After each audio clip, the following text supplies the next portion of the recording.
Good evening and welcome back to another episode of The Longing, where today we are going to be continuing to read The Sleeper Awakes. And we are actually getting very close to the end of this one. So it shouldn't take us that many more episodes to get through it. So, let's get going. Then suddenly the man in yellow shouted, "What are they doing? What are the people doing? Why is Ostrog left there? Why is he not captured? They will lift him. The monoplane will lift him. Ah!"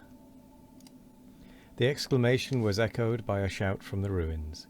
The rattling sound of the green weapons drifted across the intervening gulf to Graham, and, looking down, he saw a number of black and yellow uniforms running along one of the galleries that lay open to the air below the promontory upon which Ostrog stood. They fired as they ran at men unseen, and then emerged a number of pale blue figures in pursuit. These minute fighting figures had the oddest effect. They seemed as they ran like little model soldiers in a toy. This queer appearance of a house cut open gave that struggle amidst furniture and passages a quality of unreality. It was perhaps 200 yards away from him, and very nearly 50 above the heads in the ruins below. The black and yellow men ran into an open archway, and turned and fired a volley. One of the blue pursuers, striding forward, close to the edge, flung up his arms, staggered sideways, seemed to Graham's sense to hang over the edge for several seconds, and fell headlong down. Graham saw him strike a projecting corner, fly out, head over heels, and vanish behind the red arm of the building machine. And then a shadow came between Graham and the sun. He looked up and the sky was clear, but he knew the little monoplane had passed. Ostrog had vanished. The man in yellow thrust before him, zealous and perspiring, pointing and blatant. "They are grounding," cried the man in yellow. "They are grounding. Tell the people to fire at him. Tell them to fire at him." Graham could not understand. He heard loud voices repeating these enigmatical orders. Suddenly he saw the prow of the monoplane come gliding over the edge of the ruins and stop with a jerk. In a moment Graham understood that the thing had grounded in order that Ostrog might escape by it. He saw a blue haze climbing out of the gulf, perceived that the people below him were now firing up at the projecting stem. A man beside him cheered hoarsely, and he saw that the blue rebels had gained the archway that had been contested by the men in black and yellow a moment before, and were running in a continual stream along the open passage. And suddenly the monoplane slipped over the edge of the council house and fell like a diving swallow. It dropped, tilting at an angle of 45 degrees, so steeply that it seemed to Graham, it seemed perhaps to most of those below, that it could not possibly rise again. It fell so closely past him that he could see Ostrog clutching the guides of the seat, with his grey hair streaming, see the white-faced aeronaut wrenching over the lever that turned the machine upward. He heard the apprehensive vague cry of innumerable men below. Graham clutched the railing before him and gasped. The second seemed an age. The lower vane of the monoplane passed within an ace of touching the people, who yelled and screamed and trampled one another below. And then it rose. For a moment it looked as if it could not possibly clear the opposite cliff, and then that it could not possibly clear the wind wheel that rotated beyond. And behold, it was clear and soaring, still heeling sideways, upward into the wind-swept sky. The suspense of the moment gave place to a fury of exasperation as the swarming people realized that Ostrog had escaped them.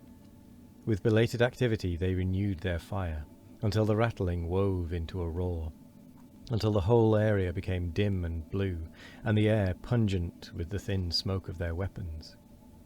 Too late.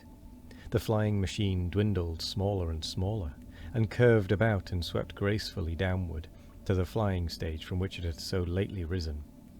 Ostrog had escaped. For a while a confused babblement arose from the ruins, and then the universal attention came back to Graham, perched high among the scaffolding. He saw the faces of the people turned towards him, heard their shouts at his rescue. From the throat of the ways came the song of the revolt, spreading like a breeze across that swaying sea of men. The little group of men about him shouted congratulations on his escape. The man in yellow was close to him, with a set face and shining eyes, and the song was rising louder and louder. Tramp, tramp, tramp, tramp. Slowly the realization came of the full meaning of these things to him, the perception of the swift change in his position. Ostrog, who had stood beside him whenever he had faced that shouting multitude before, was beyond there, the antagonist. There was no one to rule for him any longer. Even the people about him, the leaders and organizers of the multitude, looked to see what he would do, looked to him to act, awaited his orders. He was king indeed. His puppet reign was at an end. He was very intent to do the thing that was expected of him. His nerves and muscles were quivering. His mind was perhaps a little confused, but he felt neither fear nor anger. His hand that had been trodden upon throbbed and was hot. He was a little nervous about his bearing. He knew he was not afraid, but he was anxious not to seem afraid. In his former life he had often been more excited in playing games of skill. He was desirous of immediate action. He knew he must not think too much in detail of the huge complexity of the struggle about him, lest he should be paralyzed by the sense of its intricacy.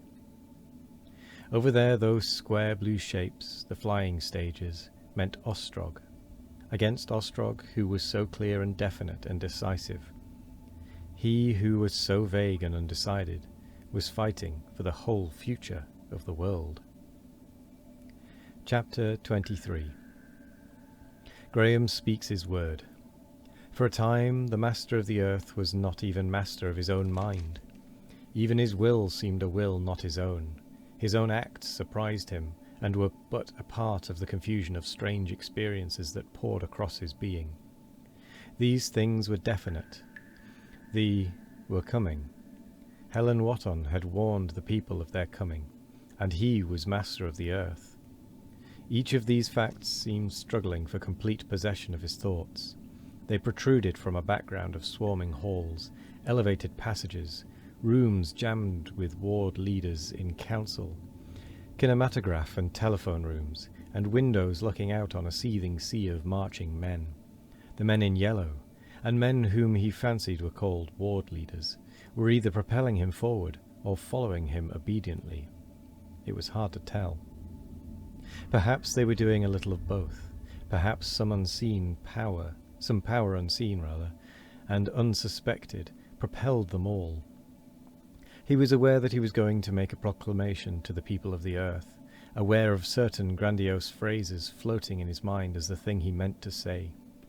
Many little things happened, and then he found himself, with the man in yellow, entering a little room where this proclamation of his was to be made. This room was grotesquely latter-day in its appointments. In the centre was a bright oval lit by shaded electric lights from above. The rest was in shadow, and the double, finely fitting doors through which he came from the swarming hall of the Atlas made the place very still. The dead thud of these as they closed behind him, the sudden cessation of the tumult in which he had been living for hours, the quivering circle of light, the whispers and quick noiseless movements of vaguely visible attendants in the shadows, had a strange effect upon Graham. The huge ears of a phonographic mechanism gaped in a battery for his words. The black eyes of great photographic cameras awaited his beginning.